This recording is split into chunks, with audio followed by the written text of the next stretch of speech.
नाशिक शहरासह जिल्हाभरात सुरू असलेल्या मुसळधार पावसाने जनजीवन विस्कळीत झाले असून गोदावरी नदीने धोकादायक पातळी गाठण्यास सुरुवात केली आहे। रामकुंडा परिसरातील दोतोंड्या मारुतीच्या छातीपर्यंत पुराचे पाणी पोहोचल्याने नदीकाठच्या भागात भीतीचे वातावरण निर्माण झाले।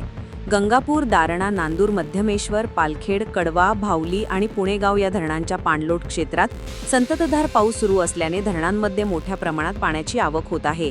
त्यामुळे विविध धरणांमधून नदीपात्रात मोठ्या प्रमाणात पाण्याचा विसर्ग सुरू करण्यात आला असून पावसाचा जोर कायम राहिल्यास विसर्ग आणखी वाढवण्यात येणार असल्याची माहिती प्रशासनाने दिली आहे। गंगापूर धरणातून विसर्ग वाढवण्यात आला असून दुपारनंतर गोदावरीत सुमारे 20,000 क्युसेक्स पाणी वाहण्याची शक्यता वर्तवण्यात आली आहे। त्यामुळे नदीची पातळी आणखी वाढण्याचा अंदाज असून नदीकाठच्या गावांना आणि सखल भागांना तसेच नागरिकांना सतर्कतेचा इशारा आमदार देवयानी फरांदे यांनी दिलाय।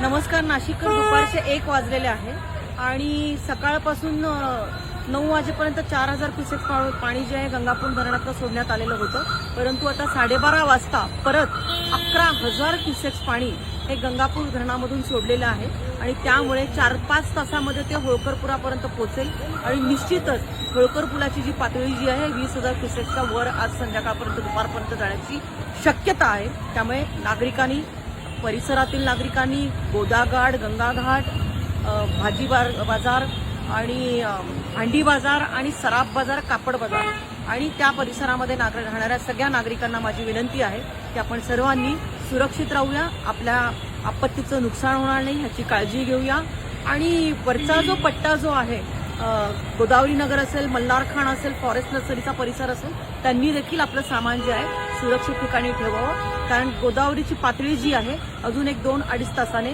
20,000 क्युसेक्स जी आहे ती पाण्याची पातळी ओलांडणार आहे। जिल्हा प्रशासनाने नागरिकांना गोदावरी नदीपात्रात किंवा पुराच्या पाण्याजवळ जाणे टाळावे, सेल्फी काढण्यासाठी किंवा पूर पाहण्यासाठी गर्दी करू नये, लहान मुलांना नदीकाठी जाऊ देऊ नये आणि प्रशासनाच्या सूचनांचे काटेकोर पालन करावे असे आवाहन करण्यात आले। महाराष्ट्र बुलेटिनसाठी सयाजी पवार, नाशिक।